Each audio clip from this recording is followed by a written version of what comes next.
আসসালামু আলাইকুম প্রিয় দর্শক, জানিয়ে দিব এখনকার আলোচিত সকল দেশীয় খবর। শুরুতেই জানিয়ে দেব সংবাদ শিরোনামগুলো। শেখ মুজিবুর রহমান আমারই হিজরা বানাইয়া রাখেন না, বর্তমানে আমি হিজরা পর্যায়ে আছি। টাকার অভাবে নির্বাচন করবেন না হিরো আলম। জানাবো বিএনপি নেতারা ১.৫ বছর চেয়ে দেখেছেন সর্বত্রই জামায়াতের নিয়ন্ত্রণ। এবং সর্বশেষ জানাবো ৩ নির্বাচন নিয়ে প্রতিবেদন। পরিকল্পনা করেই রাজনৈতিক দলের নিবন্ধন দিয়েছিলেন ইসি। প্রিয় দর্শক, এতক্ষণ দেখছিলেন সংবাদ শিরোনামগুলো, এখন জানাবো বিস্তারিত খবর। শেখ মুজিবুর রহমান আমারই হিজরা বানাইয়া রাখেন না, বর্তমানে আমি হিজরা পর্যায়ে আছি। কিশোরগঞ্জের বাজিতপুর উপজেলা বিএনপির সভাপতি ও কিশোরগঞ্জ ৫ আসনের সংসদ সদস্য প্রার্থী শেখ মুজিবুর রহমান ইকবাল বলেছেন, আমারে হিজরা বানাইয়া রাখেন না, বর্তমানে আমি হিজরা পর্যায়ে আছি। আমারে বহিষ্কার করেন না, মার্কাও লইয়া গেছে, মার্কাও ফিরিয়ে দেন না। কিছু পানি মনে হয় তাদের কানে গেছে। ১৮ তারিখ পর্যন্ত শুধু আপনাদের অপেক্ষা করতে হবে। শেখ মুজিবুর রহমান ইকবাল বলেন, আমার কথা হইল দিলে ভালো, না দিলে আরও বেশি ভালো, এভাবেই থাকেন। ১৮ তারিখ হইতো সম্মানের সঙ্গে কেএনও কমিটির দৃষ্টি আকর্ষণ করছি। নিশ্চয়ই আমি ইনসাফ পাব। ইনসাফের আশায় আমরা আছি। আল্লাহ বলছে সবুর করো, সবুরে মেয়া ফলে। আমাদের সবুরেও মেয়া ফেলতে পারে কি? তিনি বলেন, কি কারণে আমাকে প্রথমে মনোনয়ন দিয়ে পরে মনোনয়ন বঞ্চিত করল তাও আমি জানি না। পরীক্ষিত সৈনিক বাদ দিয়ে রাতের আধারে যারা ভিন্ন দল থেকে এসে সকালে মনোনয়ন পায় তাকে আমি মানি না। তাকে ছাড়া কি নিকলির বাজিতপুরে আর কোনো যোগ্য লোক নেই? কি কারণে তাকে দিতে হলো, এটার জবাবও দলকে দিতে হবে। টাকার অভাবে নির্বাচন করবেন না হিরো আলম। আসন্ন ত্রয়োদশ জাতীয় সংসদ নির্বাচনে বগুড়া ৪ আসন থেকে নির্বাচন করার ঘোষণা দিয়েছিলেন আলোচিত কন্টেন্ট ক্রিয়েটর আশরাফুল আলম ওরফে হিরো আলম। গুঞ্জন ছিল নির্বাচনের স্বতন্ত্র প্রার্থী হিসেবে অংশ নেবেন তিনি। তবে শেষ মুহূর্তে তিনি আম জনতা দল থেকে মনোনয়নপত্র কিনেন। মনোনয়নপত্র জমা দেবার শেষ দিন নির্ধারিত সময়ের মধ্যে জমা দিতে না পারায় তার ফর্মটি গ্রহণ করেননি জেলা প্রশাসক ও রিটার্নিং কর্মকর্তা। হিরো আলমের নির্বাচনে অংশ নেওয়া নিয়ে দেখা দেয় অনিশ্চয়তা। তবে সেই অনিশ্চয়তা কেটে যায় হাইকোর্টের আপিল বিভাগের রায়ে গেল সোমবার। তবে আজ হিরো আলম জানিয়েছেন তিনি মনোনয়নপত্র জমা দেবেন না, নির্বাচনে অংশ নেবেন না। কিন্তু কেন? এমন প্রশ্নের জবাবে আক্ষেপ নিয়ে তিনি বলেন, কিছু লোক আমাকে বলে যে আমার শিক্ষাগত যোগ্যতা নেই। সেটা মাথায় রেখেই নির্বাচনে না দাঁড়ানোর সিদ্ধান্ত নিয়েছি। সংসদ ভবনকে কোনোভাবে কলুষিত করতে চাই না আমি। আর কি কারণ জানতে চাইলে হিরো আলম বলেন, অনেক কারণ আছে। শিক্ষাগত যোগ্যতা নেই সেটা একটা। দ্বিতীয় কারণ হচ্ছে নির্বাচন করতে অনেক টাকা পয়সা প্রয়োজন। আমার এখন আর এত টাকা পয়সা নেই। এতদিন যা ছিল সেগুলো দিয়ে করেছি। তবে নির্বাচন না করলেও আমি সাধারণ জনগণের পাশে থাকব। তৃতীয় কারণ হিসেবে হিরো আলম বলেন, হঠাৎ নির্বাচনের পরিবেশ কেন যেন ঠান্ডা হয়ে গেছে। কয়েকদিন আগেও গরম ছিল। আশা রাখছি নির্বাচন সুষ্ঠু হবে। যারা নতুন ভোটার হয়েছেন তারা অনেক বছর ভোট দিতে পারবেন না। এবার যাকে খুশি তাকে ভোট দেওয়ার সুযোগ তৈরি হবে তাদের, সেই প্রত্যাশা রাখছি। বিএনপি নেতারা ১.৫ বছর চেয়ে চেয়ে দেখেছেন সর্বত্রই জামায়াতের নিয়ন্ত্রণ। নির্বাচনের জোয়ারে ভাসছে দেশ। ১২ই ফেব্রুয়ারি ত্রয়োদশ জাতীয় সংসদ নির্বাচনের ভোট গ্রহণকে কেন্দ্র করে সর্বত্র চলছে উৎসবের আমেজ। একই সঙ্গে চলছে গণভোটের হ্যাঁ অথবা না নিয়ে সচেতনতা। আর ভোটকে কেন্দ্র করে মানুষের এই উৎসব শেষ পর্যন্ত কতটুকু বহাল থাকবে তা নিয়ে সংশয় সন্দেহ শুরু হয়ে গেছে ইতোমধ্যেই।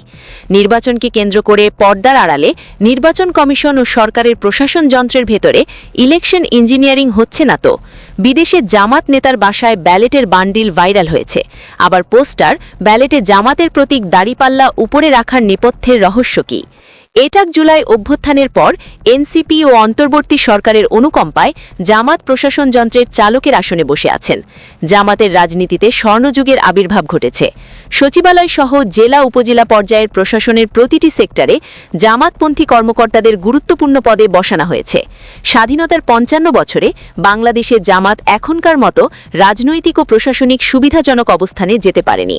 ড মোহাম্মদ ইউনুস এনজিওর কিছু কর্মী, প্রবাস থেকে কিছু ব্যক্তিকে হায়ার এনে অন্তর্বর্তী সরকার গঠন করলে প্রশাসনের কর্তা জামাতপন্থীরা।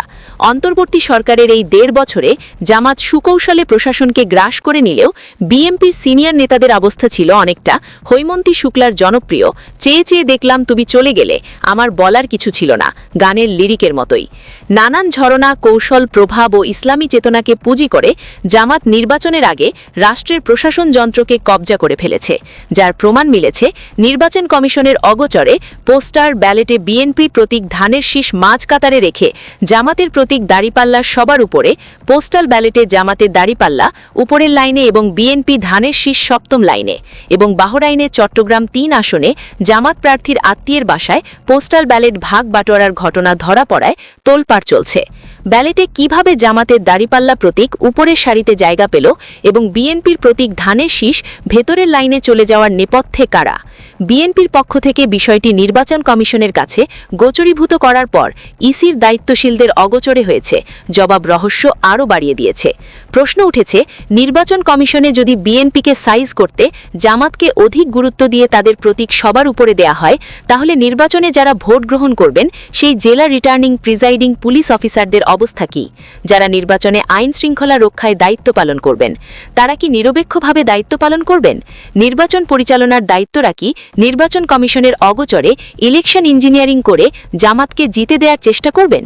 আর বিএনপি জনগণ ভোট না দিয়ে যাবে কোথায়?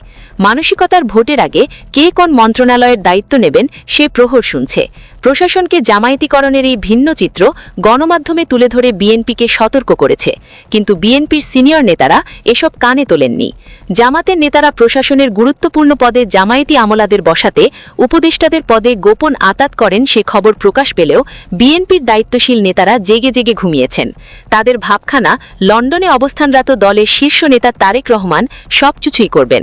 বিএনপি নেতাদের ব্যর্থতার কারণে বিএনপিকে ভোট দিতে অভ্যস্ত অনেক ইসলামী ধারার দল জামাতের সঙ্গে নির্বাচনে জোট করেছে। এখন বিগত দিনের ভুল থেকে শিক্ষা নিয়ে বিএনপি নেতাদের সতর্ক হতে হবে, যাতে আসন্ন নির্বাচনে দায়িত্বরত কর্মকর্তারা কেউ ভোট ইঞ্জিনিয়ারিং করতে না পারেন। বিগত দিনে মানুষ দেখেছেন ইভিএমের নামে যে কোনো প্রতীকে ভোট দিলে তা নৌকা প্রতীকে চলে যাচ্ছে। এখন ইভিএম নেই, কিন্তু জামাতের অনুসারীরা প্রশাসনের রন্ধ্রে রন্ধ্রে রয়ে গেছে। নির্বাচনে বিএনপির অনুগত নেতাকর্মী ও জনতার ভোট দেওয়ার দায়িত্ব, কিন্তু সেটি ধরে রাখার দায়িত্ব বিএনপি নেতাদের। বিগত ১.৫ বছরের মতো জেগে জেগে ঘুমালে ইতিহাস ক্ষমা করবে না। রাজনৈতিক বিশ্লেষক শাহেদ আলম বলেছেন, মানুষ ভোট দিয়ে বিএনপিকে বিজয়ী করার জন্য মুখে রয়েছে, তবে বিএনপি নিজেই ইচ্ছা করে ভোটে পরাজিত হতে চাইলে সেটি তাদের উদারতা। কিন্তু নির্বাচনে জামাত ক্ষমতায় যাওয়ার ভার দেশ বহন করার সক্ষমতা রাখে কিনা ভেবে দেখতে হবে। ব্যালেট ইঞ্জিনিয়ারিংয়ের বিরুদ্ধে বিএনপি এখনই কঠোর অবস্থান গ্রহণ করতে ব্যর্থ হলে নির্বাচনী ফলাফল বুমেরাং হয়ে যেতে পারে। অতএব সময় থাকতে সাবধান। প্রিয় দর্শক, এই ছিল এখনকার গুরুত্বপূর্ণ নিউজ। আরও গুরুত্বপূর্ণ নিউজ নিয়ে ফিরছি কিছুক্ষণের মধ্যে। নিউজগুলো সবার আগে দেখার জন্য এই চ্যানেলটি সাবস্ক্রাইব করে আমাদের সাথে থাকুন। ধন্যবাদ।